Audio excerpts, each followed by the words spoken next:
las experiencias de los maestros del Departamento de Educación. El mismo será dirigido por Ana Gabriela Avilés López. Adelante, Ana.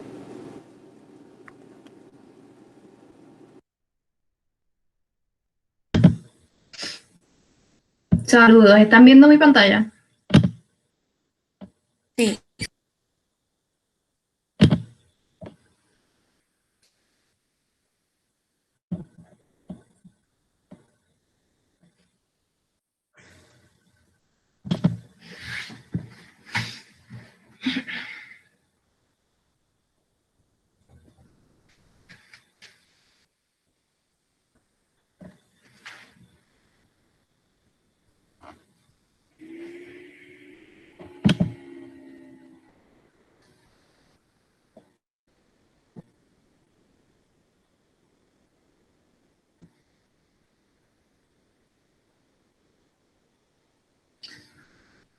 Bueno, si me escuchan, saludos, buenos días a todas, todos y todes. Mi nombre es Ana Gabriela Avilés López, soy estudiante de cuarto año en el programa de Sociología de la Universidad de Puerto Rico, recinto de Mayagüez, y mi estudio está titulado Quemazón y enseñanza remota de emergencia, las experiencias de los maestros del Departamento de Educación. Este estudio, dirigido a la población de maestros del Departamento de Educación, está enfocado tanto en el área del burnout o quemazón en la psicología, como en el término novel en la sociología, enseñanza remota de emergencia. El mismo tiene un interés sociológico por entender las transformaciones en los escenarios de trabajo y las respuestas ciudadanas en la realidad actual de la pandemia por el COVID-19. Como interrogante principal, el estudio pretende entender cuáles son las consecuencias emocionales de los cambios y retos que enfrentan los maestros en el desempeño de su trabajo durante la pandemia por el COVID-19. Además, cómo fue el cambio de enseñanza presencial a enseñanza remota de emergencia para los maestros. ¿Qué dificultades han enfrentado los maestros durante la enseñanza remota de emergencia? Y si en efecto sufren de maestros niveles altos de quemazón a causa de la enseñanza remota de emergencia. A su vez, tiene como objetivos documentar las experiencias de los maestros durante el cambio a la enseñanza remota de emergencia, identificar las principales dificultades que enfrentaron estos mientras se han ofrecido los cursos por la enseñanza remota de emergencia, y sin efecto, medir los niveles de quemazón dentro de la muestra. Además, como objetivo, como meta, tiene concientizar sobre los factores sistémicos que afectan la salud mental de esta población para que se incorporen sus voces en las tomas de decisiones y vean mejores condiciones de trabajo. Los términos para destacar de este estudio son, primeramente, enseñanza remota de emergencia. Esta es una solución temporera utilizada como un modo alternativo a la educación presencial, como consecuencia de una crisis. No pretende crear un robusto ecosistema educacional, sino presentar alternativas remotas a lo que se estaría dando presencialmente una vez la crisis termine. La quemazón es un síndrome psicológico que presenta agotamiento emocional, despersonalización y reducción de realización personal que ocurre entre individuos que trabajan con otras personas. Y por otra parte, el cuestionario breve de Burnout es un instrumento presentado por Bernardo Moreno en 1997 como una alternativa al Maslach Burnout Inventory. Este mide los elementos del burnout propuestos por el Maslach Burnout Inventory, además de sus antecedentes y consecuencias. Junto a estos conceptos cabe destacar el estudio de Peñuela y Nogales, titulado Enseñanza remota de emergencia ante la pandemia del COVID-19 en educación media superior y educación superior. Este tenía como objetivo realizar una aproximación a las experiencias del profesorado y estudiantado de educación media y superior con relación a la enseñanza implementada durante la pandemia por el COVID-19. Y entre sus resultados indican un notable aumento de tiempo para la preparación de clases por parte del profesorado a causa de la enseñanza remota de emergencia. y poco más de un 10% vio alguna remuneración salarial. En mi estudio participaron 20 maestres de las escuelas superiores del Distrito de Cabo Rojo del Departamento de Educación. Fueron reclutados bajo un muestreo aleatorio. Como instrumento para recopilación de datos, se utilizó un cuestionario creado para el estudio. Este incluye 5 preguntas sociodemográficas y 18 preguntas sobre los cambios en las condiciones de trabajo que han visto durante la pandemia por el COVID-19. Adicionalmente, con la autorización de Bernardo Moreno, se utilizó el cuestionario breve de Burnout. Se compone de 21 ítems con una escala de 5 valores y mide los antecedentes de la quemazón, agotamiento emocional, despersonalización, realización personal y las consecuencias de la quemazón. Los cuestionarios se repartieron por la plataforma Google Forms y estuvo abierta desde el 26 de febrero hasta el 24 de marzo. Según los criterios del cuestionario breve de Burnout, el contexto organizacional se puede considerar precursor de la quemazón si la puntuación de los factores de quemazón son mayor de 29 puntos. Adicional, se puede considerar a la muestra afectada por el síndrome si la puntuación de la quemazón es mayor a 25 puntos. Y por último, se puede considerar que la muestra está afectada por las consecuencias si esta puntuación es superior a 8. Es decir, y según estos criterios, se observa que la muestra tiene altos niveles de quemazón y está altamente afectada por las consecuencias. Sin embargo, no se presenta el contexto organizacional como precursor. No obstante, dentro de los hallazgos del cuestionario creado para el estudio, se destacan primeramente las horas de trabajo semanal reportadas. Las horas trabajadas semanalmente previo a la enseñanza remota de emergencia están en un rango de 6 a 60 horas con una media de 32 horas. Las horas trabajadas semanalmente durante la enseñanza remota de emergencia están en un rango de 6 a 75 horas con una media de 39 horas. Por otro lado, el 60% de la muestra reportó tener que incurrir en gastos para poder habilitar su espacio de trabajo dentro del hogar. Estos gastos incluían la preparación de una oficina en el hogar, aumento en la velocidad del internet y aumento en los costos de energía eléctrica. Con relación al tiempo personal y familiar, el 55% de la muestra está de acuerdo o totalmente de acuerdo que la modalidad de enseñanza remota de emergencia le ha restado tiempo con su familia. A su vez, el 55% de la muestra está en desacuerdo, totalmente en desacuerdo, que la enseñanza remota de emergencia les permite tener espacio suficiente para disfrutar de su tiempo personal. Como podemos observar, en un rango del 1 al 10, 1 siendo totalmente en desacuerdo y 10 siendo totalmente de acuerdo, un 35% mantuvo una postura neutral, mientras que un 45% se inclina hacia estar de acuerdo que el Departamento de Educación no le brindó las herramientas suficientes para la preparación de los cursos en línea.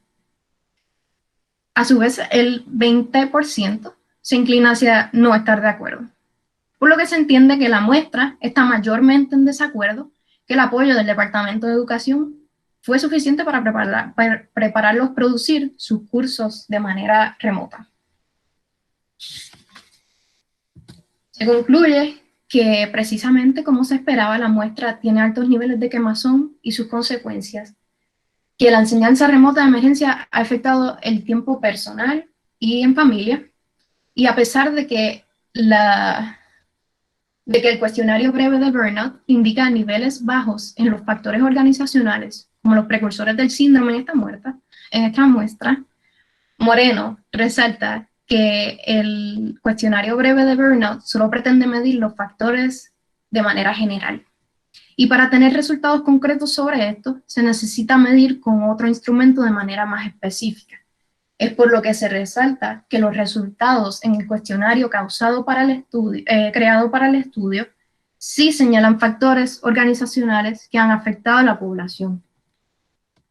Se recomienda que las administraciones de las escuelas se reúnan con los maestros para que identifiquen lo que se logró con éxito y en qué aspectos se podría mejorar la educación remota para un futuro. Además, se recomienda fomentar y promocionar más las ayudas existentes como la línea de apoyo emocional para el magisterio ofrecido por la Universidad Carlos Albizu. Muchas gracias.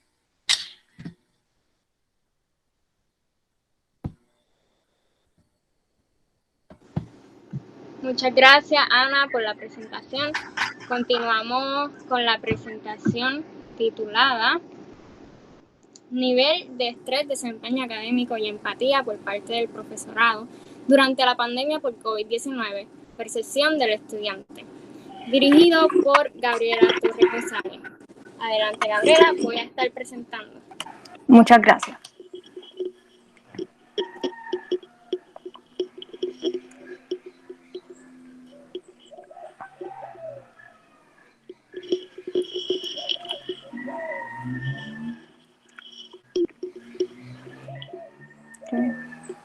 Bueno, pues muy buenos días. Como bien dijo la compañera, mi nombre es Gabriela Torres González y les voy a estar hablando sobre los niveles de estrés, desempeño académico y empatía por parte del profesorado durante la pandemia por COVID-19 desde la percepción de los estudiantes del RUM. Siguiente, por favor. Dentro de los objetivos de este estudio fue conocer los niveles de estrés de los estudiantes del RUM durante la pandemia por COVID-19, además de explorar la manera en que los estudiantes perciben su desempeño académico y cómo éste se ha visto impactado. Finalmente, también se buscó conocer la percepción de los estudiantes en torno a la manera en que la empatía de los profesores influye en su nivel de estrés y desempeño académico. Siguiente, por favor.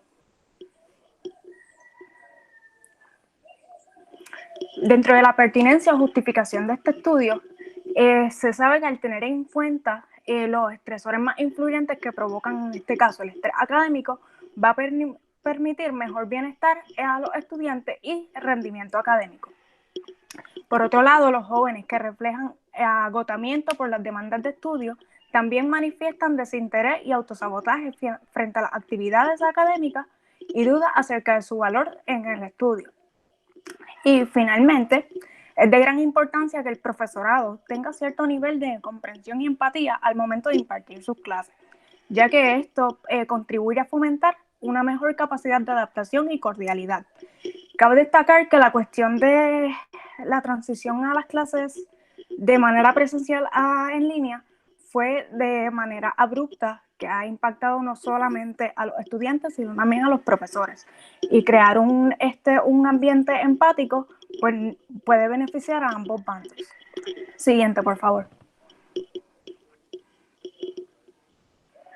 Dentro de las variables de este estudio se destacaron lo que fue el estrés y la empatía, pero a su vez también se tiene como variable la cuestión del rendimiento académico. El estrés se define como cualquier experiencia emocional molesta que venga acompañada de cambios bioquímicos, fisiológicos, conductuales, predecibles. Por otro lado, la empatía se define como la capacidad para comprender los sentimientos y emociones de los demás, basada en el reconocimiento del otro como similar. Entonces, el rendimiento académico es el resultado del aprendizaje suscitado por la intervención pedagógica del profesor o profesora y producido por el alumno. No obstante, esto es una cuestión sistémica, una cuestión que se conecta con la cuestión de cómo el estudiante aprende, los factores institucionales, pedagógicos, psicosociales y sociodemográficos. Siguiente, por favor. Se ve un poquito pequeño, pero nada, les voy a ir explicando. El modelo sistémico cognitivo se basa en 4 hipótesis. La primera se titula la de los componentes sistémicos prosecuales del estrés. Este sistema, o sea, hace ver al estudiante como un sistema que recibe inputs, o sea, recibe estímulos, los procesa y ejecuta outputs. Por otro lado, el estrés académico como estado psicológico hace referencia a que el estrés va a variar de persona en persona, o sea, puede provocar estrés a cierta persona hacer una presentación, pero a otro estudiante quizás le provoca estrés la cuestión de presentar un examen. O sea, eso va a ser dependiendo la situación. Por otro lado, los indicadores del desequilibrio sistémico hace referencia a cómo el estrés en sí se manifiesta. ya sea de manera fisiológica, comportamental o psicológica. Fisiológica me refiero a temblores, sudoración, o psicológica me refiero a cuestiones de niveles de depresión, tristeza, frustración, y comportamentales quizás la cuestión de los patrones de sueño, patrones alimenticios, etc. Y finalmente la de afrontamiento como restaurador hace referencia a qué elementos, qué elemento o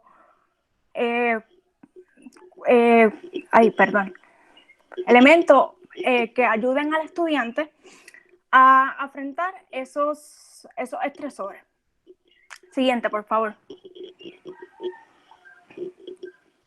Por otro lado, la terapia centrada en el cliente, que fue establecido por Carl Rogers, trata de explicar la empatía más bien. En este caso, el cliente toma el rol del estudiante y el terapista toma el rol del profesor.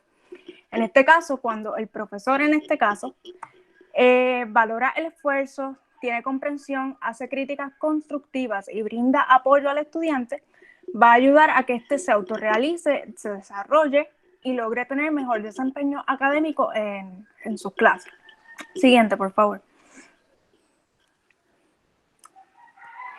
Dentro del método se utilizó uno descriptivo, fueron 131 estudiantes subgraduados y subgraduadas de las diversas facultades del RUM, donde un 67.94 eran féminas y un 35.88 eran varones. La mayoría, en este caso un 51% de la facultad, eran de arte y ciencia. Se utilizaron dentro de los instrumentos dos escalas, la escala de estrés percibido, que era una escala Likert de 5 puntos, y el cuestionario de alianza de ayuda para medir la percepción de empatía. Siguiente, por favor. Dentro del procedimiento se le pidió a sus respectivos autores e investigadores la autorización para utilizar esta escala y que éstas fuesen adaptadas al contexto estudiantil para crear el cuestionario. Luego se le envió una invitación a los estudiantes a una muestra aleatoria provista por la oficina del registrador. En la misma incluía la hoja de consentimiento y el cuestionario. Finalmente también se le envió a los profesores, en este caso a 3 profesores, por correo electrónico, el favor, más bien, que distribuyeran estos cuestionarios en sus secciones entre clases. Siguiente, por favor.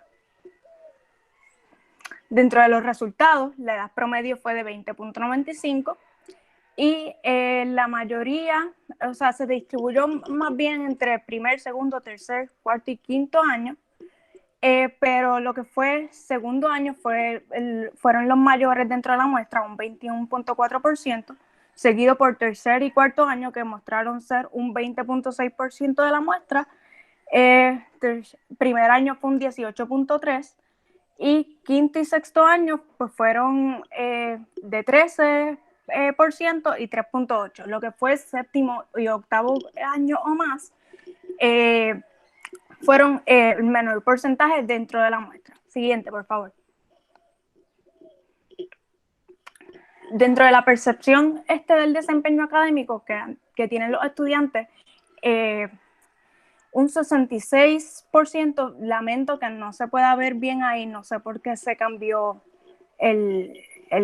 la forma en que se ve la presentación, pero un 66% indicó que su percepción de desempeño académico fue regular, seguido por un 19.9% indicó que les estaba yendo muy bien con las clases en línea y un 13.7% indicó que les estaba yendo mal. Siguiente, por favor. Lo que midió la escala de estrés percibido indicó que un 2.5%, que fue el promedio, indicó sentirse estresado, en este caso, de vez en cuando. Siguiente, por favor.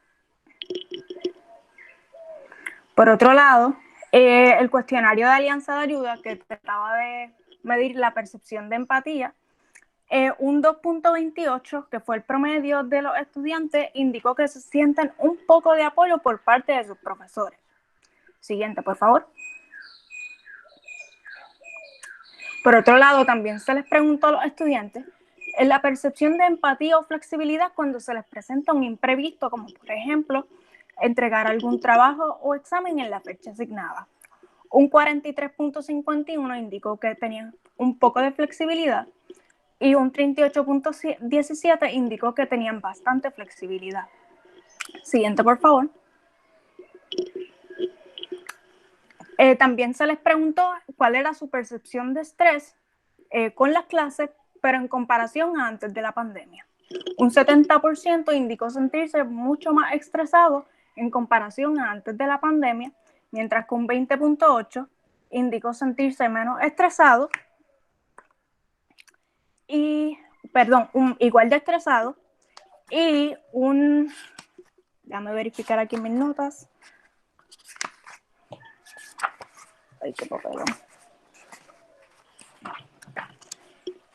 Indicó sentirse un 18.2 menos estresado. Siguiente, por favor. También se le preguntó los tipos de estresores que han experimentado durante los últimos 6 meses, siendo la mayoría, que un 48.6 eran estresores académicos, seguido por un 28.4 familiares y un 23% económicos. Siguiente, por favor. Se le hizo otra pregunta refiriéndose a cómo la flexibilidad del profesor, en este caso, ha impactado positivamente su desempeño académico, y un 47.2 indicó que un poco, mientras que un 30.8 indicó que le ha impactado positivamente bastante, un 11.4 indicó que le había impactado positivamente demasiado, y un 10.6 indicó que no le había impactado para nada positivamente. Siguiente, por favor. Para concluir, los participantes están informando que actualmente sienten estrés de vez en cuando, pero ciertamente es mayor desde que la educación en línea se movió, desde que la educación se movió en línea. Por otro lado, se identifican cómo los estresores académicos son la fuente principal de estrés por encima de las situaciones económicas y familiares. Además, los participantes entienden que su desempeño académico es regular. De hecho, estudios revisados sostienen que el estrés y el agotamiento tienen un efecto negativo en el desempeño académico. Por otro lado, los participantes perciben poca empatía. Aunque casi la mitad expresan que en ciertos momentos los profesores son flexibles, otro por ciento considera que son bastante flexibles los profesores con ellos. Siguiente, por favor. Ok, este estudio tiene como limitación de que la muestra limita la capacidad de generalización y no se exploran todos los estresores experimentados por los participantes, que quizás también pueden estar afectando la percepción de su rendimiento académico. A pesar de esas dificultades, las fortalezas son que los hallazgos sugieren la necesidad de ofrecer talleres para fortalecer el sentido de empatía por parte de los profesores, además de ofrecer talleres para el manejo del estrés para los estudiantes. Los hallazgos también pueden incidir en la exploración más profunda sobre el tema y la creación de políticas dentro de la universidad basadas en la pedagogía informada en trauma. Como lo de pedagogía informada en trauma no fue algo que mencioné, voy a dar un poquito de contexto. Este tipo de pedagogía se utiliza o inició, mejor dicho, en escuelas elementales para trabajar con niños que han sufrido de violencia y otro tipo de traumas. Pero dada la pandemia, distintas universidades han tenido que adaptar esta cuestión de la pedagogía informada en trauma para entonces implementarla en la universidad. Eso sería todo.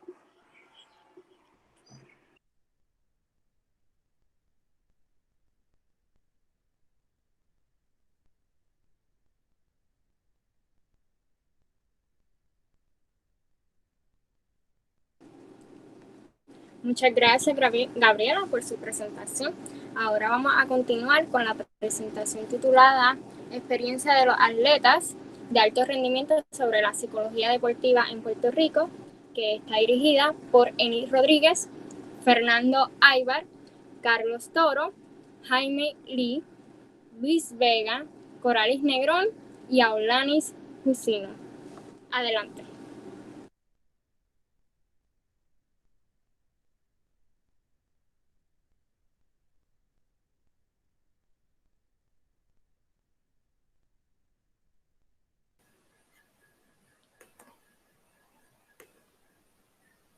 ¿Se ve la presentación?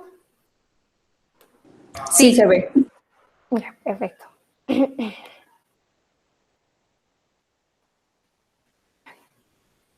Pues buenos días a todos. Mi nombre es Jimmy Jaime Concesión y junto a mis compañeros Coralis Negrón, Alani Cusino y Luis Vega les estaremos presentando nuestra investigación en experiencia de los atletas de alto rendimiento sobre la psicología deportiva en Puerto Rico.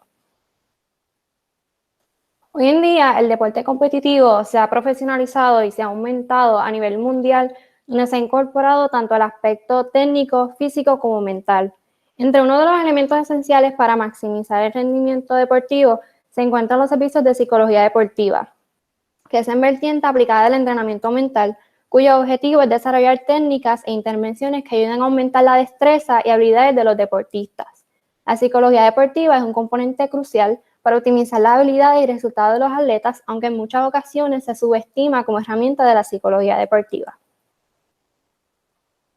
Estudios han reseñado que hay componentes positivos para incorporar la psicología deportiva en los atletas. En estudios se han identificado consistentemente estrategias útiles y prácticas para optimizar el rendimiento de los deportistas, tales como la motivación, el control de ansiedad, la comunicación efectiva, entre otros temas del entrenamiento mental. En otros estudios se menciona que la mayoría de los entrenadores y atletas reconocen que el éxito deportivo se da a factores mentales y que podrían beneficiarse de los servicios. En otros estudios también se ha identificado que existe muy poco estigma negativo asociado a los servicios de psicología deportiva y que están abiertos a utilizar los servicios. A pesar de que se reconoce la importancia y la necesidad de incorporar la psicología deportiva en el plan de entrenamiento, existen componentes negativos como barreras que no han permitido integrar el entrenamiento mental de manera efectiva. En estudios se ha encontrado que atletas masculinos son más propensos a estigmatizar las consultas con psicólogos deportivos. Se entiende que estos no están dispuestos a discutir problemas o preocupaciones personales con los demás.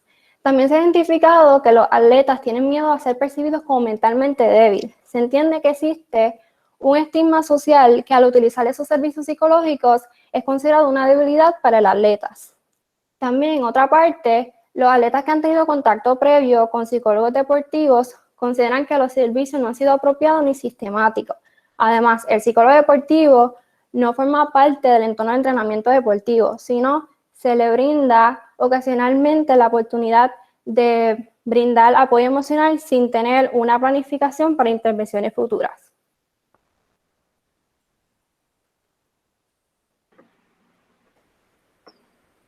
Aunque la psicología deportiva se ha implementado en Puerto Rico desde las décadas de los 80, aún se desconoce la información sobre la experiencia, satisfacción y percepción de los servicios de psicología deportiva en Puerto Rico. Por esta razón, nuestro estudio se enfocó en contestar las siguientes preguntas. En la primera pregunta nos enfocamos en saber las experiencias vividas por los atletas y exatletas de alto rendimiento con los servicios de psicología deportiva. Y en la segunda pregunta nos enfocamos en la percepción o en lo que los atletas y exatletas creían o pensaban que iba a pasar cuando recibieron los servicios de psicología deportiva. En este estudio cualitativo utilizamos un diseño de grupo focal, la cual lo dividimos entre dos grupos. Uno de atletas activos de alto rendimiento, la cual se define como atletas que ahora mismo están participando en un equipo de selección nacional de Puerto Rico, y otro de ex atletas de alto rendimiento, la cual son atletas que antes pertenecían en un equipo de selección nacional de Puerto Rico. Ahora, para hacer la investigación necesitábamos hacer 4 pasos bien importantes. En el primer paso, llenamos los documentos de la IRB, las cuales protegen protegen los derechos de cada investigador, de cada participante de la investigación. Después de esto, podíamos compartir nuestra investigación por las redes sociales, como en Facebook, Twitter, Instagram y también por correo electrónico. También utilizamos una estrategia que se llama la bola de nieve, cual es cuando un participante refiere a otros participantes, y así podíamos reclutar más fácil y efectivamente. Luego se utilizó un cuestionario corto para capturar el perfil de cada participante, y esto fue dividido entre 2 partes. Uno sobre el perfil sociodemográfico deportivo, Aquí enfocamos en los rangos de edades, en los diferentes sexos, en los años de experiencia competitiva, entre más cosas. En la segunda parte nos enfocamos en las experiencias como tal que los atletas y exatletas han recibido con servicios de psicología deportiva en sus carreras. Después de tener toda esta información, podíamos ahora grabar los grupos focales por la plataforma de Zoom. En el grupo de los exatletas duró aproximadamente 2 horas y se transcribieron 25 páginas. Y en el grupo de los atletas se transcribieron aproximadamente 18 páginas y duró 1 hora y 20 minutos. Toda esta información fue codificada, cuantificada y alineada con las preguntas de investigación y nos ayudaron a redactar los resultados al final de la investigación, la cual mi compañero Luis va a explicar en los siguientes slides. O corales. Como explicado, se realizaron 2 grupos focales divididos en atletas y exatletas. Los atletas tuvimos 5 participantes, hombres y mujeres, entre las edades de 21 a 29 años. Estos atletas representaban los deportes de ciclismo, ciclismo de montaña, atletismo y balompié. Los exatletas tuvimos 10 participantes, hombres y mujeres, entre 21 años a mayores de 30 años. Estos exatletas representaban los deportes de voleibol, halterofilia, taekwondo, ciclismo, nado sincronizado, esgrima y atletismo. En el perfil sociodemográfico, en los atletas, el 100% contestaron que recibían los servicios de psicología deportiva de vez en cuando. Esto significando que durante todo el macrociclo no recibían los servicios consistentemente. El 80% contestó que tenían servicios de psicología deportiva en ocasiones especiales. Esto significando también que en ocasiones especiales es cerca de la competencia o fechas, ¿verdad? Antes de la competencia. El 60% los servicios los ayudaron a su desempeño deportivo y el 100% contestó que desconocían la preparación académica del psicólogo deportivo y las variables psicológicas. El perfil sociodemográfico de los atletas, el 70% contestó que recibieron los servicios de psicología deportiva en ocasiones especiales, el 30% contestó que tenían los servicios de psicología deportiva frecuentemente, este 30% mayormente eran que ellos individualmente buscaban los recursos. El 50% contestaron que los servicios los ayudó en su desempeño deportivo y el 50% contestó que desconocían la preparación académica del psicólogo deportivo y las variables psicológicas.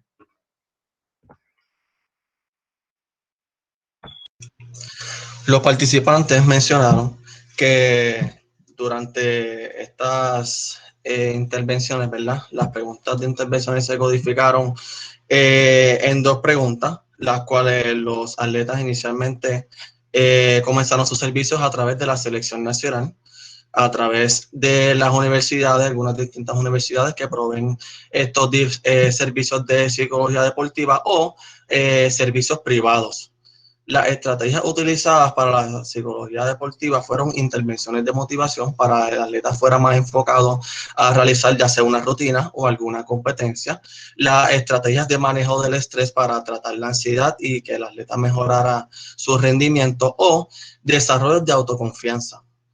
En cuanto a la percepción, la evaluación de los servicios fueron aspectos negativos, ya que estas fueron intervenciones de último momento. Básicamente interrumpe la rutina del atleta, ¿verdad?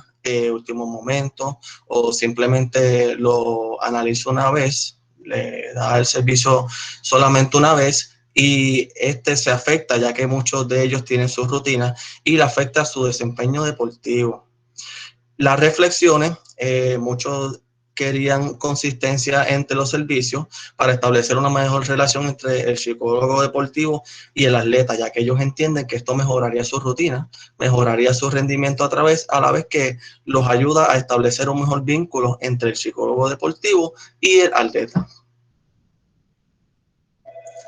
Los exatletas comenzaron sus inicios de servicios a través del Departamento de Recreación y Deportes, a través de el COCUR o el Albergue Olímpico, que muchos de ellos están afiliados a la misma, o a través de la Selección Nacional.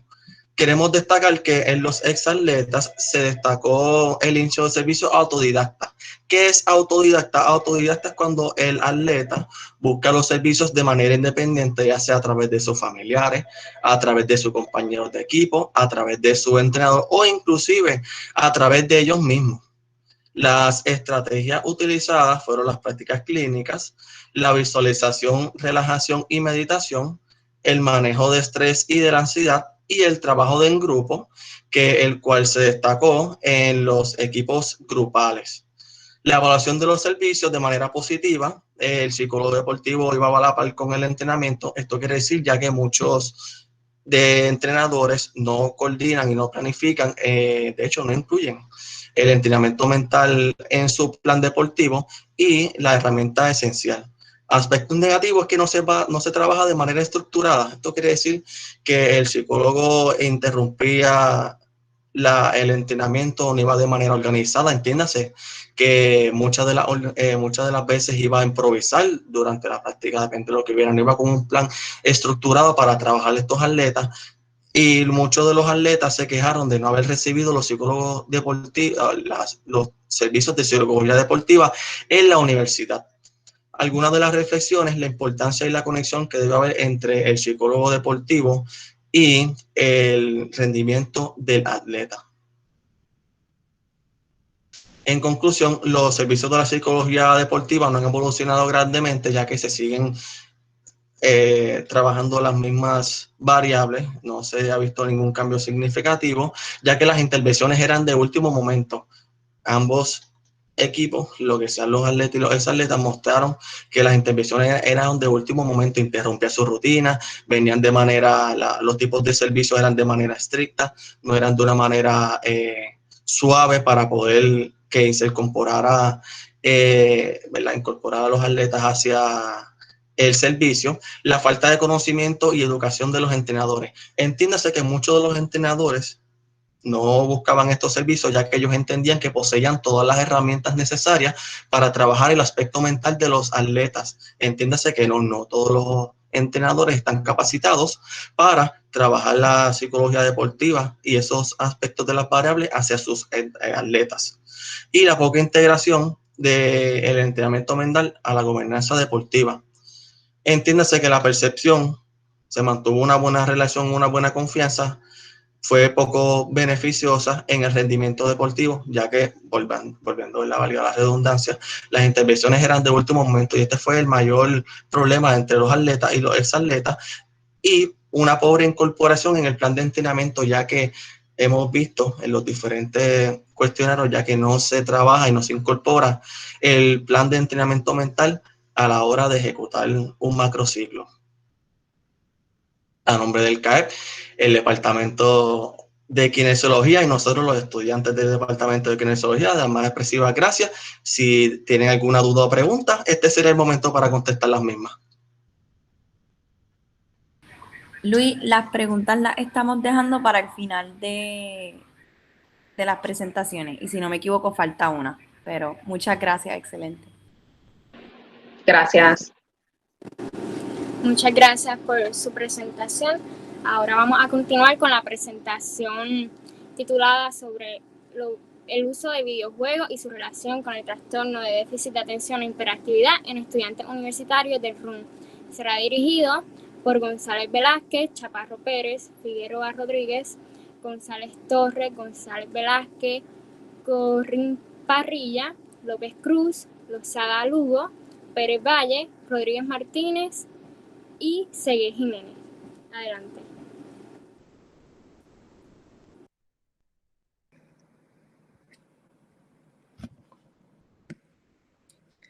¿Se ve la presentación? Sí. Ok, gracias.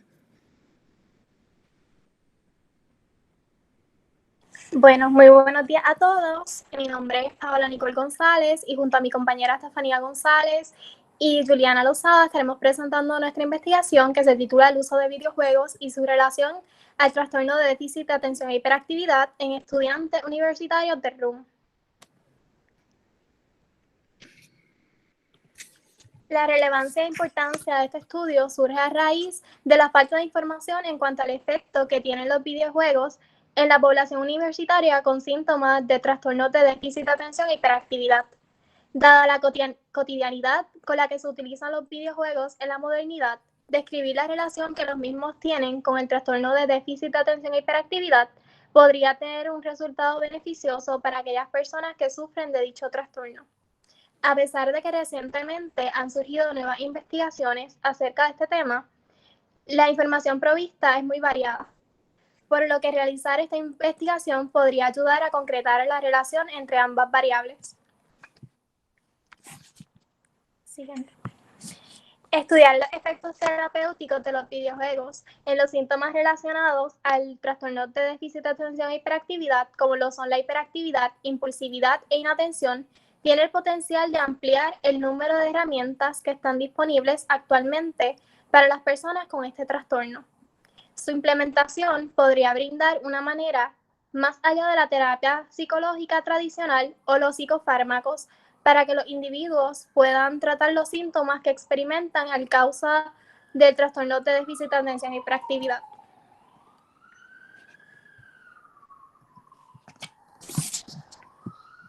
El modelo teórico en el que se basó este estudio fue el modelo híbrido de funciones ejecutivas de Russell-Barkley.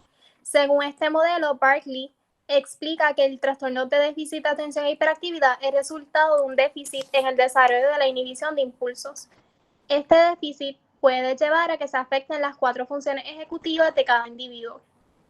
Todas que son, ¿verdad? Las funciones ejecutivas son todas aquellas actividades mentales autodirigidas que ayudan al individuo a resistir la distracción. Siguiente slide. Los objetivos de nuestra investigación se propuso 3 objetivos principales. Identificar si existe una relación entre el uso de videojuegos y los síntomas del trastorno de déficit de atención y hiperactividad. Explorar las diferencias por género entre el uso de videojuegos y los síntomas del trastorno de déficit de atención e hiperactividad. Y por último, establecer si el videojuego Trine tiene un efecto terapéutico en estudiantes universitarios del RUM que presentan estos síntomas. El diseño de este estudio fue uno correlacional. Este método no experimental permite describir la relación entre el uso de videojuegos y los síntomas asociados al trastorno. Se utiliza un coeficiente de correlación para poder asignar un valor numérico a la relación observada. Las correlaciones varían en su fuerza de relación, aunque pudieran existir una relación entre las variables. Si hay relación, puede ser débil, moderada o fuerte. Por otro lado, la relación también puede ser positiva, negativa, ninguna o curvilinear. Esta puede ser representada a través de una gráfica de dispersión. En relación a las ventajas que tiene el diseño, es que además de los coeficientes de correlación, describir las relaciones entre las variables también permiten hacer predicciones de una variable a la otra. Las correlaciones entre variables indican que cuando una variable está presente a cierto nivel, la otra también tiende a estarlo. Siguiente slide, por favor. Los participantes. Se le pidió a la Oficina de Registraduría del Recinto Universitario de Mayagüez una muestra aleatoria de 5,000 correos electrónicos de estudiantes subgraduados matriculados al momento en la institución. Estos serán invitados a participar de la primera fase del estudio.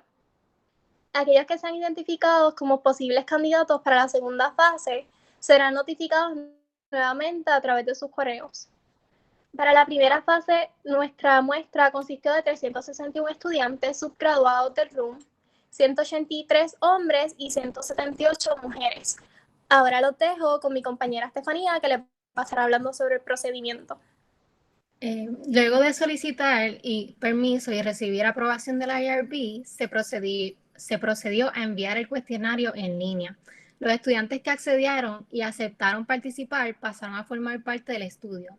El estudio se dividió en 2 fases. Durante la primera fase de la investigación completaron un cuestionario que consiste en una hoja sociodemográfica y 2 escalas. La primera escala siendo una traducción al español del Attention Deficit Hyperactivity Disorder Rating Scale en adulto, ADHD-RS, seguida por el cuestionario de experiencias relacionadas con los videojuegos, CERV. Al obtener los resultados del cuestionario, se identificaron a aquellos pacientes que, según la ADHD-RS, presentaban sintomatología del trastorno por déficit de atención e hiperactividad. De acuerdo a su disposición, fueron invitados a la segunda fase, una sesión de juegos de 15 minutos con el videojuego Trine 2. Para esta fase se obtuvo una muestra de 6 estudiantes. Se le explicó con mayor detalle los personajes y algunos conceptos del videojuego.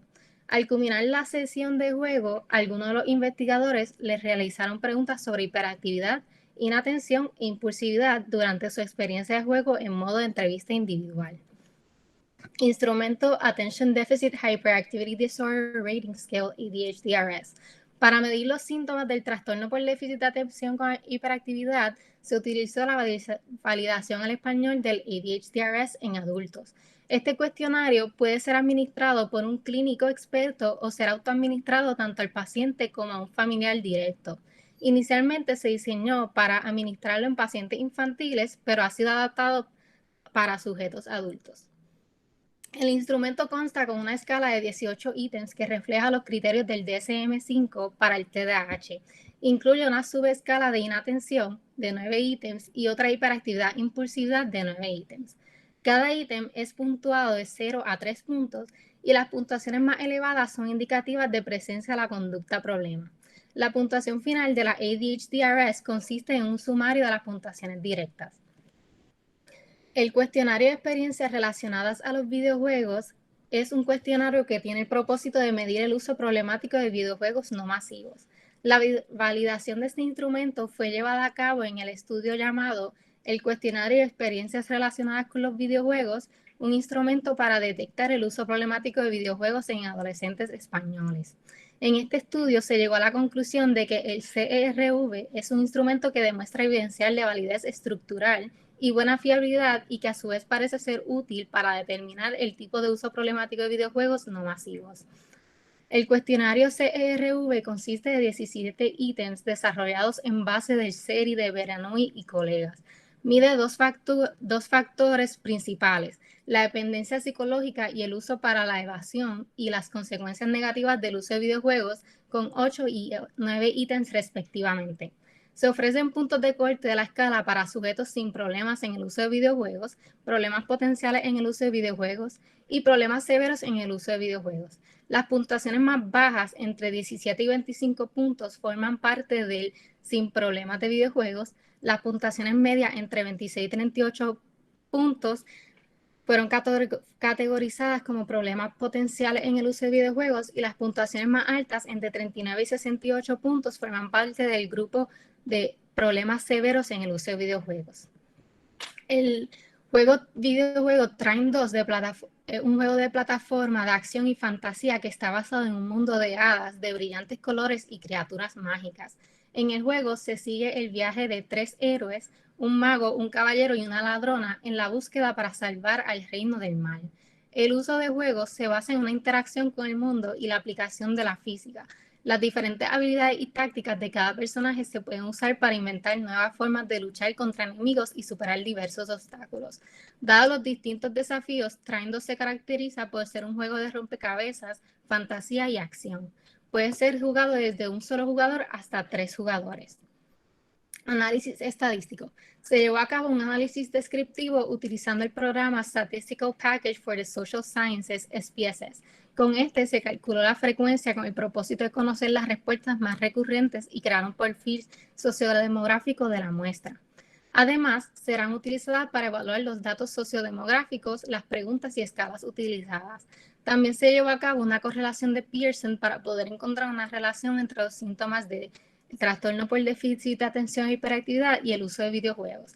También se utilizó una prueba de té independiente para comparar las diferencias por géneros entre el uso de videojuegos y la sintomatología de TDAH. Ahora los dejo con mi compañera Juliana para el análisis de datos. Buenos días. Dentro de los análisis de datos de la primera fase, entiéndase el cuestionario, tuvimos una muestra de 49% femenino y 51% fueron masculinos. Y dentro del análisis de datos también de la primera fase, de todos esos 361 estudiantes que contestaron el cuestionario, se puede ver que una poca cantidad fueron considerados nada más para participar dentro de la segunda fase del estudio. Próximo.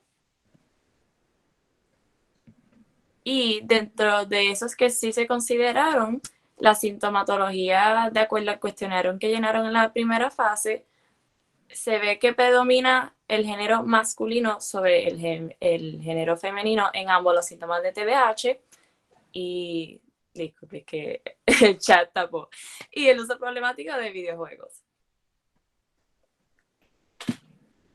Algunos de los participantes empezaron a mostrar indicadores de hiperactividad mientras jugaban el juego de Trine 2.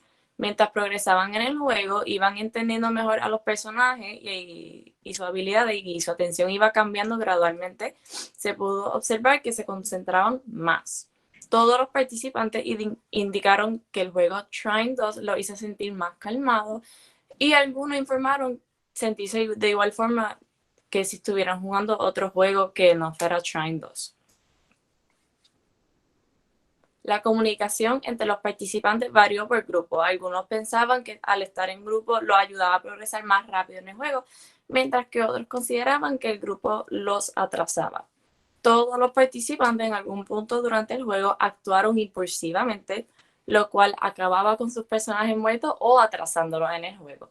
No se pudo registrar ninguna diferencia significativa por sexo en cuanto a la sintomatología de TDAH y uso problemático de videojuegos o los beneficios del videojuego Trine 2. Debido a, dentro de las limitaciones y las recomendaciones.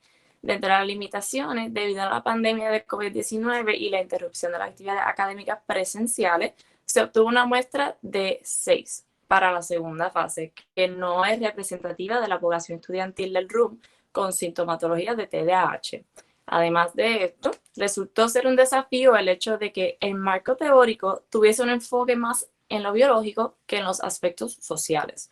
Aparte de esto, los instrumentos que fueron utilizados no fueron creados basados en la cultura puertorriqueña. Y dentro de las recomendaciones para propósitos de futuro estudio, se recomienda aumentar esta muestra de participantes para poder hacer una generalización, y se recomienda que se cambie la metodología del estudio a uno longitudinal, que esto pueda permitir ver el progreso del participante y los efectos que pueda tener el videojuego sobre su desempeño académico y social con el pasar del tiempo. Y dentro de las conclusiones y los resultados, dado el coeficiente de correlación de 0.29 y la significancia de 0.01, se puede concluir que, aunque la correlación es baja, mientras aumentan los síntomas de TDAH, también aumenta el uso problemático de videojuegos.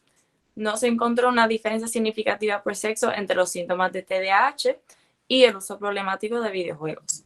Trine 2 podría tener un efecto positivo en la sintomatología de TDAH. Estos resultados indican que hay que explorar los usos terapéuticos de otros videojuegos en la sintomatología del TDAH. Estos somos los estudiantes que estuvimos realizando la investigación en nuestra información contacto, y esa es nuestra presentación. Muchísimas gracias.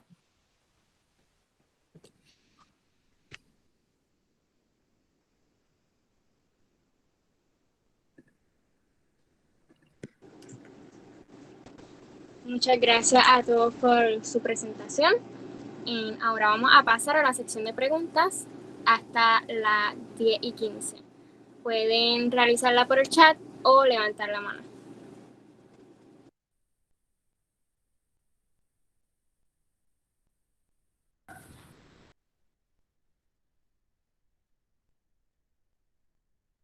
Por ahora en el chat no hay preguntas.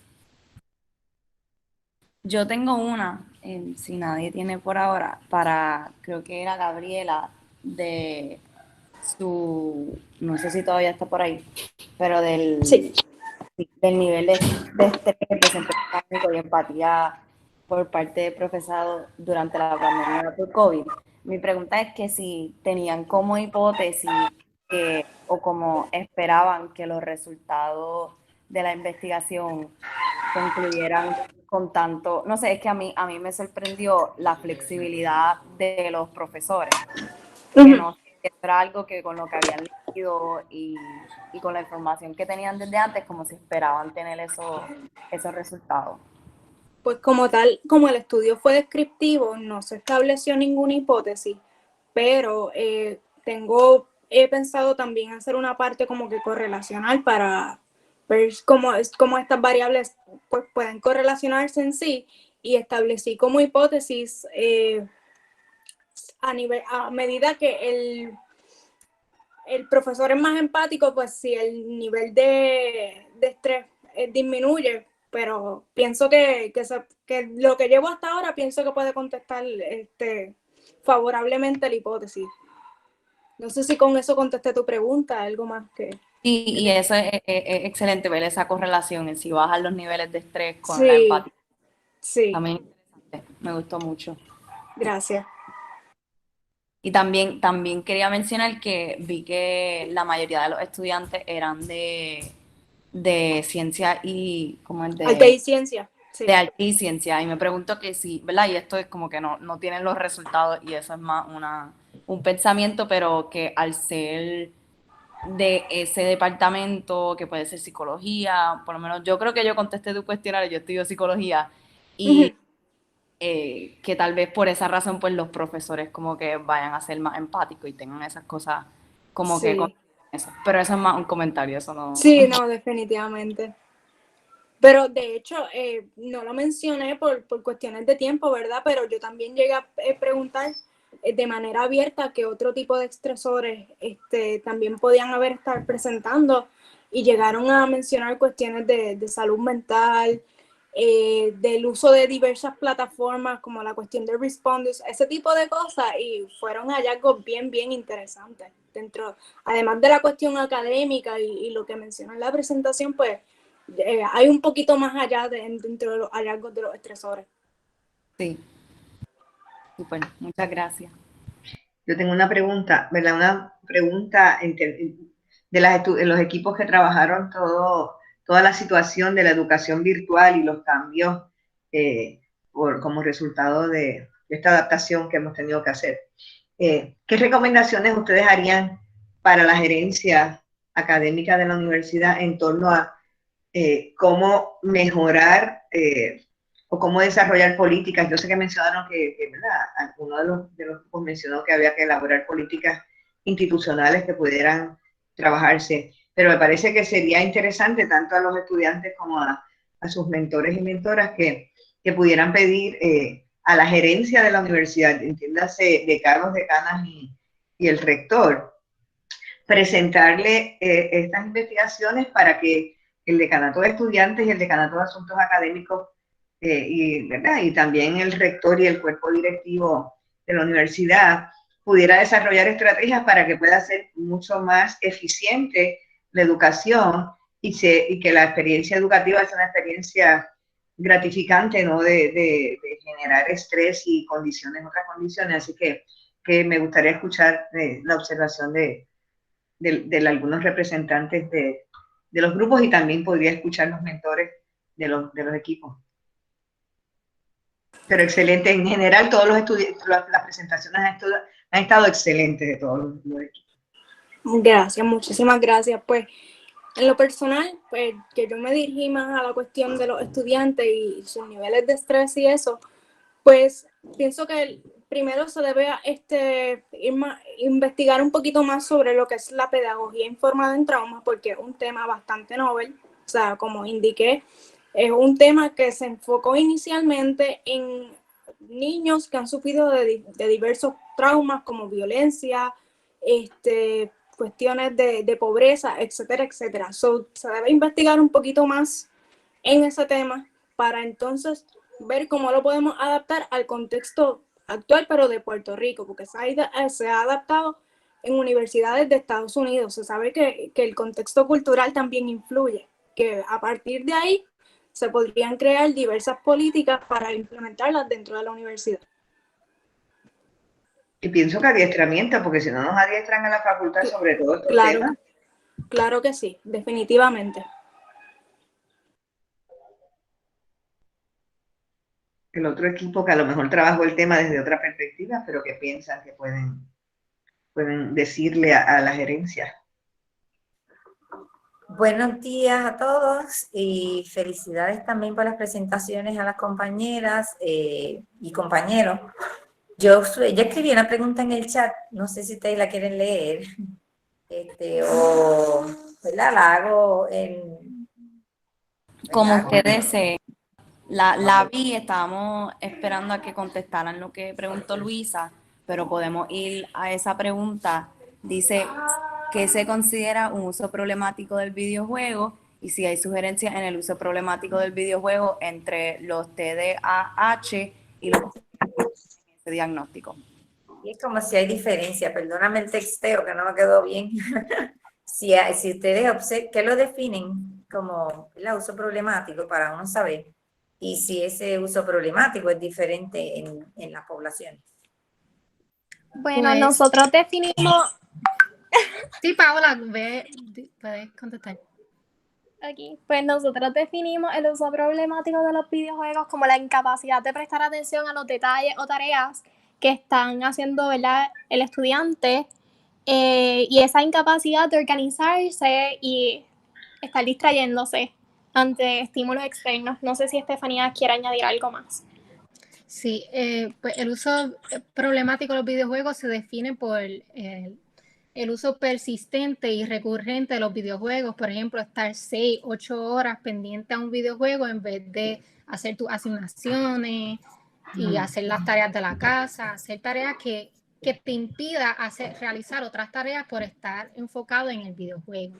Sugerencias para la población con TDAH sería minimizar las horas de juego y también jugar videojuegos que sean calmantes, no videojuegos, ¿verdad?, de guerra que podrían alterar a la persona, sino rompecabezas como el juego Train 2, que era un juego bastante calmante. Gracias. Y gracias por las respuestas.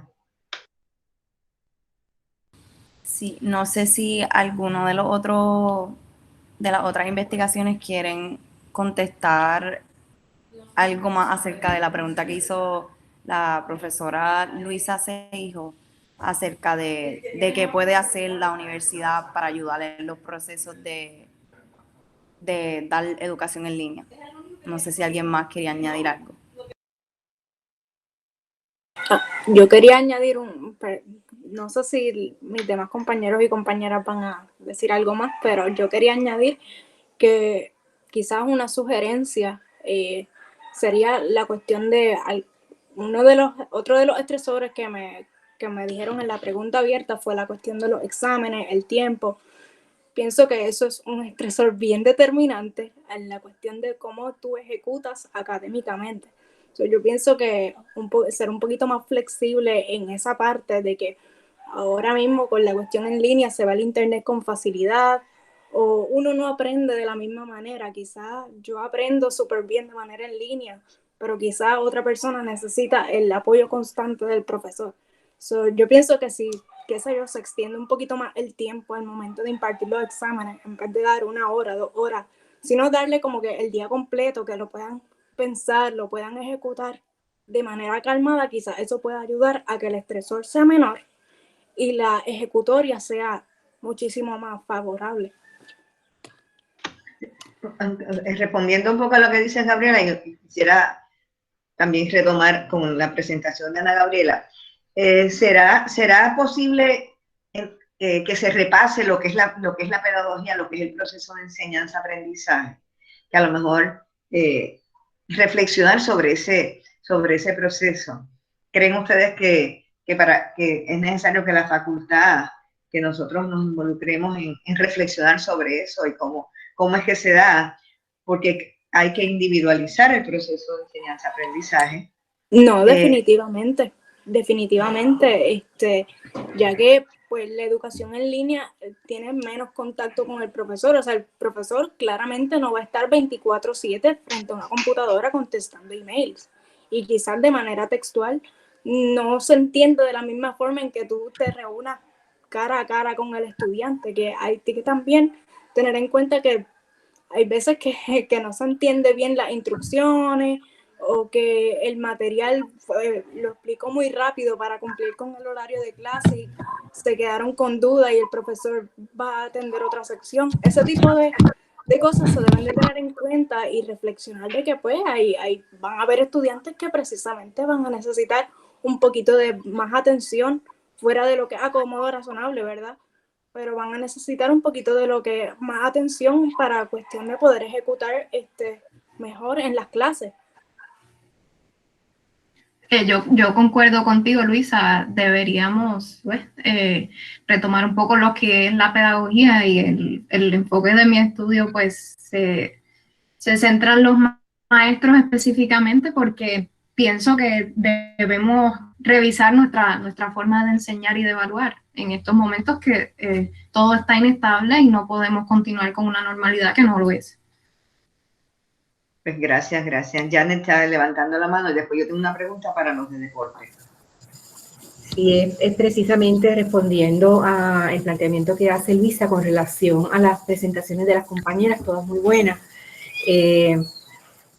Ese proceso de lo que queremos lograr en el proceso de aprendizaje es bien importante, ¿verdad? Que yo quiero que se logre y qué es aprendizaje y cómo poder flexibilizarnos a que el aprendizaje sea muchos contextos diferentes y que nosotros como profesores somos facilitadores de ese proceso y facilitamos. La palabra facilitar no dice entorpecer, dificultar, crear mayores escombros en esto, abonando a los estresores que estamos teniendo a nivel mundial y en Puerto Rico desde el huracán María, los sismos y ahora la pandemia. Así que en ese sentido, esto que está trayendo Luisa es un compromiso que debemos tener como facultad, reflexionar y esa reflexión que se convierta en unas directrices, entiendo yo, por parte de la administración para que entonces, si esas directrices vienen como políticas institucionales, todos y todas podamos más eficientemente cumplir con nuestra misión de facilitar y los estudiantes en ese proceso de aprendizaje-enseñanza se pueda dar desde una perspectiva mucho más saludable para todos y todas. Parece importante. Tengo una pregunta para el grupo de deporte. Y que es una pregunta que me hago todos los días. La perspectiva esta de no mirar lo importante que es ese apoyo psicológico para el deportista, para esos atletas de alto rendimiento que puede aplicar a cualquier asunto de la vida. ¿Ustedes entienden cuál será la razón para no mirar eso como tan importante y relevante en la vida de esos atletas?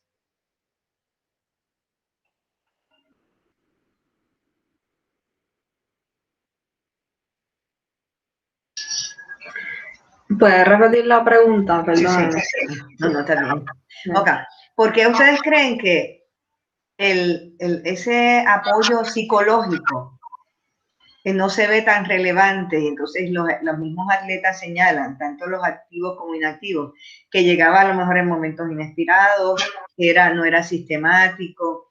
¿Cuáles serán los factores o la interpretación? Porque esto es una interpretación que ustedes van a estar haciendo, de que no se le dé esa importancia al aspecto psicológico de los atletas.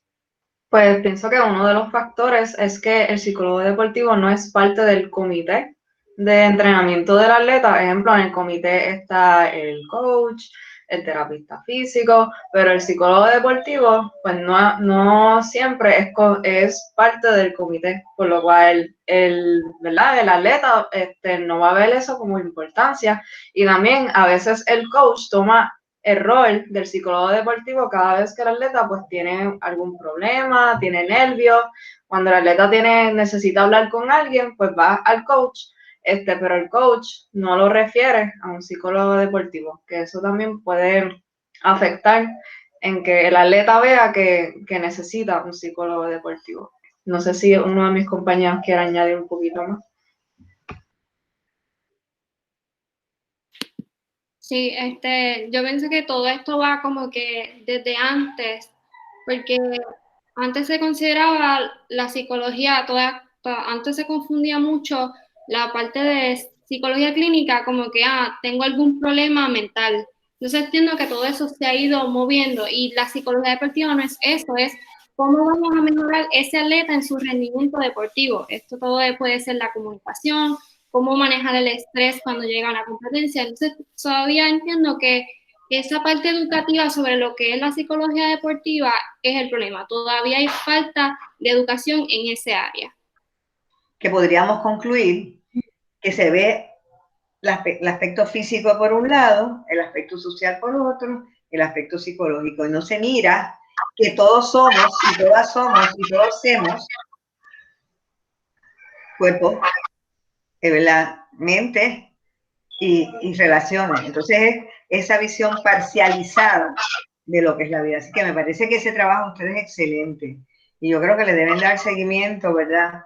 Para que se empiece a tener desde toda la formación, de todo lo que es la, ¿verdad? Esa formación física de atletas desde escuela elemental. Así que es algo que tenemos que trabajar. Y ya me callo porque hay otra gente que quiere hacer preguntas. Sí, muchas gracias. Tenemos 2 preguntas más y con eso yo creo que ya podemos concluir porque tenemos hasta las 10:15. Así que Yarelis pregunta a la investigación de Gabriela. Dice, ¿se pudieron capturar pruebas de los participantes en cuanto al factor de estrés, ya que tienen dentro de la academia y sus respectivos trabajos empleo? ¿Existe mayor estrés? ¿Podría ser factor a que estudiantes decidan no continuar estudio hasta que se regrese a la modalidad presencial? Pues contestando a tu pregunta, como indiqué anteriormente, se tomaron en cuenta solamente los estresores académicos, familiares, estresores académicos y económicos. A ciencia cierta, no puedo decir si el trabajo tiene una relación directa con la cuestión del estrés. Puede que sí, definitivamente, puede que sí, porque vuelvo a la cuestión de las preguntas abiertas. Muchos también indicaron que perdieron su empleo y ese tipo de cosas, que también puede ser un factor definitivamente estresante para que pudiesen ejecutar de manera positiva dentro de la universidad, que definitivamente el tener en consideración de que eso también les haya afectado, sí. No sé si con eso contesté tu pregunta, si necesitas más detalles. Muchas gracias. Claro que sí. Entonces, continuamos con la pregunta de Gianni, que es para Ana Gabriela. Dice que si podría mencionar 3 de los estresores mayores que experimentan los maestros o maestras, algo que te haya llamado la atención de tu hallazgo. Sí, gracias Jenny por la pregunta.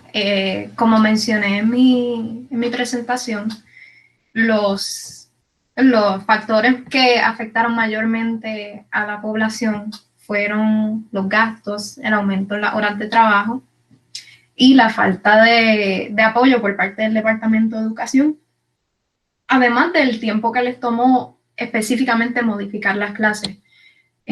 Para contestarte tu segunda pregunta, lo que me tomó por sorpresa entre los hallazgos fue que el último reactivo en mi cuestionario les preguntaba sobre su motivación en cuestión de cuán motivado te sientes el lunes al comenzar a dar clases en línea, y ninguno mostró estar desmotivado o desmotivada, lo que me indica a mí que los maestros no han perdido su interés por enseñar y su pasión por el aprendizaje, simplemente es que están quemados y ahogados con esta tarea que les abruma su profesión. Excelente. Muchas gracias, Ana Gabriela. Los dejamos con mi compañera Lourdes para hacer el cierre. Muchas gracias. Aplauso porque muy bueno, excelente presentación, jóvenes de verdad maravillosos, a ustedes y los mentores y las mentoras espectacular, muy bueno. Muchas gracias, sí. Lourdes está teniendo un poquito de problemas con internet. Buenas, ¿me escuchan? Sí. Qué bueno. Como dijo Carolina, estoy teniendo problemas con mi internet, o sea que voy a mantener la cámara apagada para ver si me escuchan bien. Vamos a comprometer eso. Y vamos a pasar con el cierre del panel 2, estrategias de afrontamiento desde diversas miradas, el individuo, el grupo y la organización. En este panel hemos observado la capacidad del ser humano en sus distintas facetas de adaptarse y vencer las dificultades que enfrentan en su vida. Que claro, estos días todos tenemos en común ese estrés del trabajo y de la pandemia de COVID-2019. Y entonces estas presentaciones nos han ayudado a analizar y entender sus efectos. Y por eso queremos agradecer a los participantes por su labor investigativa y por haber tomado la decisión y asumido el reto, ¿verdad?, de presentarnos esta investigación en el día de hoy que tanta importancia tienen para nuestra universidad y para nuestra sociedad puertorriqueña. Y con esas palabras les dejo a su moderadora Kimberly, pues si tiene algún otro comentario que quiera añadir. Así es, gracias Lourdes. Le invitamos al próximo panel 3, que está titulado Relaciones Internacionales y Política Internacional. Será a las 10:20 hasta las 11:45. A la misma hora también se va a estar presentando el panel 4 de Estereotipos, Discriminación, Racialización y Resistencia. También les recordamos que la clausura será a las 4:30 y hasta las 4:45 por el link del Meet principal. Y pues muchas gracias a todos por la presentación, estaban excelentes, a los profesores y a la audiencia. Felicidades a todos y a todas. Gracias, gracias. Es muy buen trabajo, excelente. Muchas Nos vemos gracias. después. Nos vemos ahorita. Buen día, nos vemos.